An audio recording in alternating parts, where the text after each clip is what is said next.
Okay ladies, it's Shannon from Shannon's Nails and Toes. I'm just going to do a quick tutorial. I have some time today. Show you how I do my press-on nails. So I start with fresh, clean nail. I buff to get that shine off very gently. You don't want to push too hard. You don't want to put thick grooves or anything in the nail. So just gently buff. Make sure all the shine is off that nail. Make sure the free edge has no little frayed bits. Okay, then what I do is, once I get that done, I wipe the nail.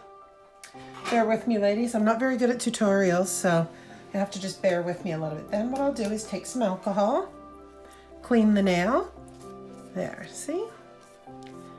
Give it about 10 seconds, wait for that to dry. Then my next step is take a protein bond. I prefer Young Nails Protein Bond. Love it, very strong. So what you do is you want to do a nice light, even coat. And this just helps to adhere the gel polish to the nail. There we go. Okay. Then give that about 10 seconds to dry. After that, I take my gelish foundation.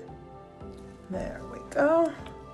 Apply a thin layer of gelish to the nail. Oops, am I in frame? There we are, ladies. All right. So I take a thin layer, make sure it's nice and even. And even though it's a press-on nail, ladies, you still have to cap the free edge. If not, when your client wears these, they will end up chipping if you don't cap the free edge. All right, so I'm gonna pop that in the lamp for 35 seconds. If you have an LED, if you're using a UVB, then it would take about a minute. Okay, I'll be right back. Okay, so now once that's out of the lamp, I take Creations Blackest Black. That's what we're, or Super Black. That's what we're gonna work with today. This black is a 1-coat black, but I do 2 coats for strength, but you'll see it is a very black. Oops. Yeah, so I just make sure nice long even strokes. Try not to get any of the gel underneath. I'll show you when I get there. You want to make sure, and you want to cap the free edge again. Oops, I guess I need some more polish here. There, I just want to make sure. Alrighty. So yeah, so just nice long even strokes. And cap the free edge now. Show you what I mean when I say tip it over. Just want to make sure it doesn't bleed. I find when you push the gel on, if it gets underneath the edge there, then when they put the press-ons, it's going to have like a little lip under there. So I tend to just make sure that there isn't any under there. If so, you can gently just wipe it off with your finger if there was any little bits under. There we go. Okay, we're going to pop that into the lamp for 45 seconds. Okay, so ladies, we're back for a second coat of black. Usually this is a one coat, but because the nail is clear, we do 2 coats. And like I said, it is a press-on, so you know, if you had a client, it would probably only be a 1 coat, but for strength, and because it is a press-on, I prefer to do 2 coats. So, like I said, just long, even strokes. Make sure there's no lint or anything in the edge. Oops, okay. And again, cap the free edge. Just make sure. And a light capping. All right, we'll pop that back in the lamp for 45 seconds. Okay, ladies, I'm back. Alrighty, so now after that comes out of the lamp, normally, depending on what I would do if I was using a decal now, if I was using a decal, I would, well, it would be a white nail instead of a black nail, but depending on the decals, normally it's a white nail. But since I'm not using a decal today or whatever, I will not be using the IBD hard gel. What I usually do is I will put the decal on top and then press it in or burnish it in with a burnishing tool, push it down, and then I would encapsulate it in the IBD hard gel. Then I would pop that into the lamp. But today we are not doing that. Today we are just doing a soft gel top coat with, oops, there we go, gelish. My favorite. So what I do is, again, I apply nice even coat There we are. And again, be sure to cap the free edge. Then what I do is pop that in the lamp for 45 seconds. Okay, ladies, we're back. Again, now we're going to apply a second layer of top coat. And again, remember each and every time that we are capping the free edge. All right, and we'll pop that back in the lamp for 45 more seconds. Okay, ladies, after we bring that out of the lamp and we've put our second coat of gel on, a second coat of top coat, sorry about that. I just give it a nice wipe. Make sure to clean off that sticky layer. I didn't use a no wipe top coat. We have a regular top coat. The one I used is from Gelish, which I just really love because the shine is amazing. Whoops. Apparently I pushed too hard, so we're going to stick this back on. Oh, okay, maybe not. Alrighty. Sometimes after using this sticky putty, a lot of the times it becomes, a little loose. Okay.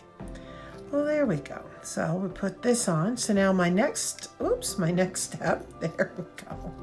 Just give it a nice cleanse. Okay. So what I do is I normally wait for this to dry about, I don't know, 5-10 seconds. As you can see, nice, clear. What I do is I take, excuse me, this here is kind of a no-name glue, but what it is it's to hold your diamonds and your adhesives on. So what I'll do is normally I'll take a little dab with my dotting tool, depending on what kind of jewels I'm putting on or depending on how many. I just need one little dab for this. Now we're just going to put one little dot. It's basically just to show you what I do. And then you break there. Then I take my handy dandy wax pen. Oops. Well, this helps if I would have got my jewels out. There we go. Okay. And we're just going to use a little one today. We're using an S, I think that is, these are an S, I want to say a 6, I think this size is. So I just take my handy little wax pencil tool there and I just apply like that. Give it a push down. Make sure there's no extra residue. And there you have it. So I just push that in. Now, as you can see, I just put a little bit, enough that the glue just holds the nail, or just holds the diamond. It has a little bit of overflow, just a teeny bit around, not too much. You don't want to put on too much where when you push the stone down that it just squishes out everywhere, and then it's, you'll notice when the nail dries, you'll see that big ring, and you don't want to see that. You just want it to adhere underneath. Okay, so we're going to pop that into the lamp. Usually I do this one for about a minute, just because this is a like a thicker stick it, so that's why I go a little longer. All right, we'll be right back. Okay, ladies, so as you can see, it is dry. What I normally do is, I just like to give it a nice little wipe afterwards, because if there's any sticky, from the sticky glue, that'll just wipe it off. Yeah. So you want to go over that, and like I said, you can see it does stick up. I don't push the jewel all the way into the nail. Some people like to drill like a tiny little hole, but you know what? When you put more embellishments on, there's no way you could do that. There is a way of drilling a teeny bit through the nail, but I would only do that if it was acrylic. If you had laid a layer of acrylic on it, then I would definitely drill a little hole and put that in. It would be nice and flush. Some clients complain that they don't like the stone sticking up because it gets caught in their hair or everything else. So for me, I just, little hair there.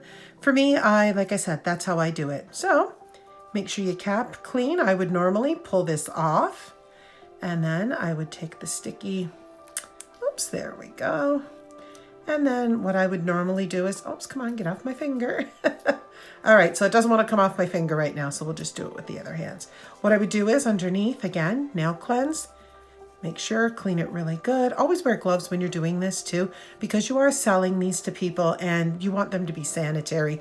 You want them to be clean, so definitely. And it's just, cleanliness is next to godliness, they say, right? So my thing is we have very strict rules here in Canada with the Board of Health. And like I said, you definitely want to make sure that everything is very clean. Alrighty. So there is the finished nail. And don't know, I'm not very good at tutorials, ladies. I'm sorry. I'm more of a hands-on, just do it. Not very good at talking and working at the same time. Well, at least not talking that people can understand what I'm saying. I'm usually just, you know, chit-chatting and gabbing. So it's different when you actually have to think and talk about what you're actually doing. Usually it just comes natural. So, all right, hopefully you've enjoyed this. If there's anything else you'd like to see or any other tricks you want to know or how I do other things, that's how I do it. I am going to do a tutorial with acrylic. Basically, same steps apply. The only difference is you're doing a layer of acrylic over the nail, but you still have to buff, cleanse, file, shape the nail. And I still always do the protein bond because that helps with the application of gel and even the top coat. So that's just how I do it. I hope you enjoy it, ladies. And like I said, if you wanted me to do your tutorial on how to encapsulate, that is also on my Nails and Toes YouTube page if you want to check it out. And you can see how I do it when I encapsulate. All right, thanks, ladies.